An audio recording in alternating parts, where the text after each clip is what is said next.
Welcome to the Rapport Advantage Podcast, transforming the way leaders communicate. Here's your host, human behavior expert and professional speaker, Alex Swire-Clark. On today's episode of Basics in Algebra, we're going to solve this equation. 4x minus 2 equals 6. Well, if we add 2 to both sides, that gives us 4x equals 8. Therefore, divide both sides by 4, x equals 2. Welcome to the show! And no algebra. Sorry, if you're listening for algebra, you got the wrong podcast. I think I'm on the wrong podcast. I was solving algebra in my brain like it was my job. For all you high C people who are math-oriented. Today's show on the Rapport Advantage podcast is going to focus on the things that high C's need to learn to be successful. But before that, if you haven't listened to our podcast before, stop, go back and listen to episodes 2 through 6. That will give you some DISC foundational knowledge. It's because we're going to talk about D's today and I's and S's. You're going to be like, what? If this is your first episode. So get some foundational knowledge and then come back and join us. We are here to help you break down the walls of miscommunication, increase your emotional intelligence, and build better relationships in the workplace and beyond. Yes. That's what we do. I am Alex Swire-Clark, CEO, speaker, and emotional intelligence expert. And I am Liz Parker, certified behavioral analyst, strategic growth consultant, job benchmarking whiz, and lastly, Vistage chair. And how are you today, Liz? I am good, Alex. Very good and excited to be talking about the C's. This is a whole new world for me. It's a whole new world for both of us. Just for transparency's sake, when we do these DISC assessments, your scores are 100 is the maximum you can get and 0 if you typically don't have any of that trait within you. Liz and I aren't really very high in the C category, are we, Liz? No, we are not. We can't even reach 10. No, we are both single-digit people. I'm like a 4, I think, or a 6. What are you, Liz? I'm a 6. Yes, so trying to figure out how we're going to get through this episode is going to be interesting. We're going to try to be mildly entertaining, but not to offend the C's too much with our too much happiness, because too much happiness for a C, and we start to lose our own credibility, as crazy as that might sound. Well, this is a good time to actually get ourselves in thinking about them and get out of our own heads as high I's and think about the C's. I have no idea what you just said, but we're going to go with it. All right, so top 5 things high C's need to learn to be more effective, to be more successful. Number 1 on that list is total agreement is not always necessary. As a C, you can beat people over the head with the facts over and over and over and over again, and sometimes people just aren't going to get it. So to have that 100% agreement in the room is going to be very difficult because, remember, you're dealing with human beings, and human beings are quirky little people. Total agreement isn't always necessary to get things across, to get things pushed through, to get processes implemented, changed, and that kind of thing. So don't stress out too much about that, and don't get involved in your whole analysis paralysis when it comes to overthinking a situation. If you've got consensus as a general rule, in some scenarios, that's about as good as you're going to do. Get forward and move forward and get out of there. I think of a visual of a little bulldog and you're like not letting go of something, because high C's are very good about really wanting to stick to those facts and really staying true to that until everyone's convinced. So I would agree that if they can just understand it's not always necessary, then you'll have some kind of synergy that'll come from that as well. Indeed.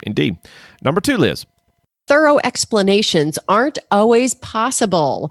So this one comes to my mind as time, because as I think about it, you have C's that want to know every which, why, where, how does this all work? And they go on until they get all of their answers or all their questions satisfied. Preach it. And I think sometimes you just don't have time to do that. And, you are in situations, especially on a manufacturing floor, where suddenly something, maybe one of the machines goes wrong. What do you have to do? You got to have somebody step in and take care of it. And you can't explain what's happening at that moment. That's right. We're fixing it. We're here. What happened? I don't have time to mess with that. We're just fixing it. From that perspective, I think time is a great factor there, Liz. And again, you might not always have the data, which is why scientists get so geeked out about space. They're discovering things like black matter and dark matter and all this kind of good stuff. And there's just so much more to find, but they can't really, they can't get the whole thing answered. Like, why does parts of space expand, but then gravity pulls things together? What? So that whole process, they really don't have a good explanation for it. And sometimes you just kind of go on faith or go with, just go with your gut or whatever. And so for them, if you ever come back with them saying, well, I just went with my gut, that drives them insane. But that's how a lot of business decisions are made. That's how a lot of decisions are made in families and things like that. You can't always have every fact possible to support your argument 100%. And you got to learn to live with that. Boy, that's a perfect link to number 3, which is what, Alex? Deadlines must be met. And so in that scenario, people think, well, wait a minute, a high C should be all about deadlines. Well, they are when they have all the information that they need to make a decision or to take action. But if they don't, and there's not logic behind what they're being asked to do, if they don't have all the facts to support what they're being asked to do, they're going to put the hardcore brakes on. They're going to crash that car, and they're going to stop, get out, dial 911, and then they're going to say, look, I have to have more data. I have to have more facts. I have to get this almost spot on, ready to go. That's another one we're going to talk about later, so I don't want to go down too far down that road. But they've got to get their stuff taken care of. And look, hello, it's due today. Well, but I haven't done all my research. Well, go with what you have, and that's going to be okay. Well, I don't want okay, but we'll travel down that road in a minute. What's interesting is I'm just thinking I have a call today with a client who is a high C. And one of the things that ends up happening is because like you said, they don't have all the data, they're not meeting a deadline. So we agree to do something. This is the deadline. We're trying to get it done. And they're just like, no, it needs to be restructured. It needs to be rewritten before I take it to the next level. And so that is that perfect example. So I never thought about it quite that way. But yeah, deadlines must be met for them. The C and the I share that same trait a little bit, but for totally different reasons. Exactly. And I'm not trying to make about eyes on a C show. Those eyes, we're just kind of that shiny object syndrome. So we tend to not make deadlines because we get distracted by other things. The C's are hyper focused, and they're not meeting their deadlines sometimes because they haven't got to be exactly the way they wanted it. Because again, that whole perfection is the enemy of progress kind of a deal. Perfection is not going to happen. Don't try to get it to happen. There's spell check for a reason. Use it, but then beyond that, don't try to make all your 10-cent words 25-cent words. Just sometimes you just got to turn in with the way it is. Number 4. That takes us to number 4. That's right. All right. Number 4, taking a calculated risk can be profitable. So what's interesting about C's is they are not risk takers. They tend to, the higher the C, the less of a risk taker they are. The low C's are extreme risk takers. So the high C's are trying to be safe. They're trying to be calculated. That's a good way to remember C. It's calculating, it's compliance, it's kind of staying in those rules. And they don't like to go out into that innovation. Yeah, cautious. That's right. Perfect. From that perspective, they are the measure twice, cut once. No, wait a minute. Measure 3 times and cut once. And don't let the eyes touch the wood because they'll destroy it. Yes. Risk is involved in any part of your life. You take a risk when you get into a car every day because you don't know if the people going down the road have been drinking or on drugs or sleep at the wheel or what have you. So taking a calculated risk can be profitable. Use the data to your advantage, make the best projections you can make, and then go for it. Or don't go for it. But you're going to be in corporate areas. You're going to be in entrepreneurial situations where people are going to need to take risks to grow. And you've got to be able to embrace that a little bit. So calculated risks, again, the key part there is calculated. Risks in and of themselves aren't necessarily going to be profitable. Hey, let me jump off of this cliff and grab that really old rope swing dangling over the abyss. That sounds like fun. Woo! No, that's not a good risk, okay? And there's certainly nothing calculated about that. But when we're trying to grow, hey, let's move from being a southeastern company to let's take our trade a little bit to the Midwest and see how we do. Well, what's the demographic? Da-da-da-da-da. And that's when the C process comes in. They can develop that, come back, present. They've got the charts, the graphs, demographic, blah, blah, blah, blah. And then now you can say, okay, we've laid out the facts, the data. What does the data tell us? And then you can then take that risk.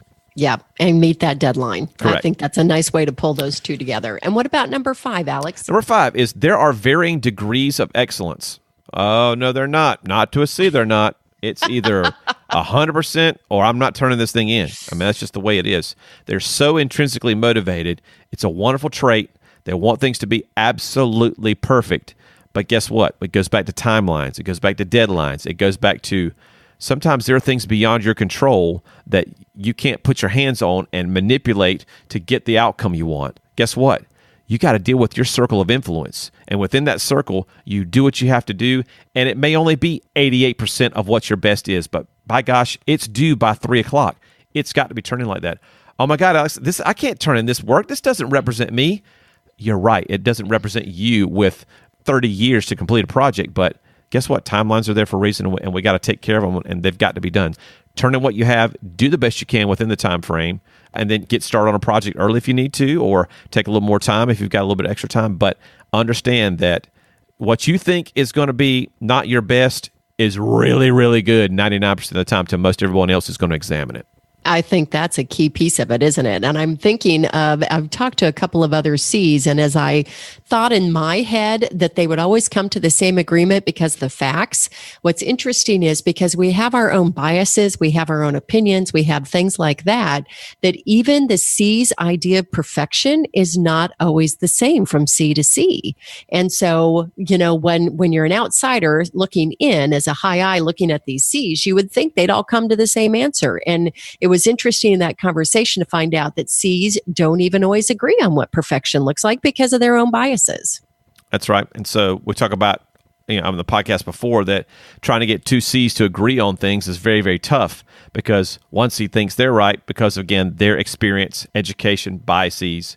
And the other one thinks that they're right because of their education, experience, and biases. Having that conglomeration of C's coming together, the bulldog thing, they're just going to be that quiet, give you the eyebrow kind of deal, like, mm-hmm.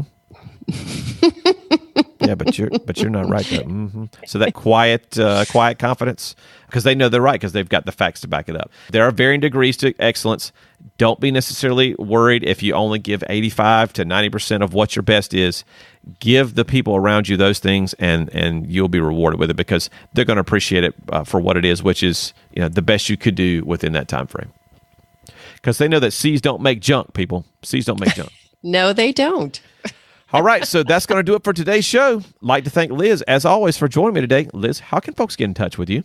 They can reach me at liz@ltresults.com or at my website, ltresults.com. How about you, Alex? Reach me at rapportadvantage.com or alexswire-clark.com for a limited time before the next episode. Yeah, that's right. It's expiring. Expiration date is on, 15% off of our disc assessments. Why you can get them, but once the next episode comes out, you're not getting jack. So simply fill out the contact form on the website and mention podcast coupon, or you can email me at contact@alexswire-clark.com and put in podcast coupon. I'll send you that coupon code, and you can use that on as many assessments as you like. If you have a department that you want to for your family, we have kids assessments, we have adult assessments, leadership assessments, all kind of good stuff. So just head on over to the website and go to the Rapport Store tab, and that'll show you everything we have. On our next podcast, we'll dive into more emotional intelligence concepts. But for now, we just want to say thanks so much for listening, and we'll see you next time. Bye-bye. Thanks for listening to the Rapport Advantage podcast. We'd love to hear from you. Join the conversation on Facebook at the Rapport Advantage and follow us on Twitter at Rapport Podcast.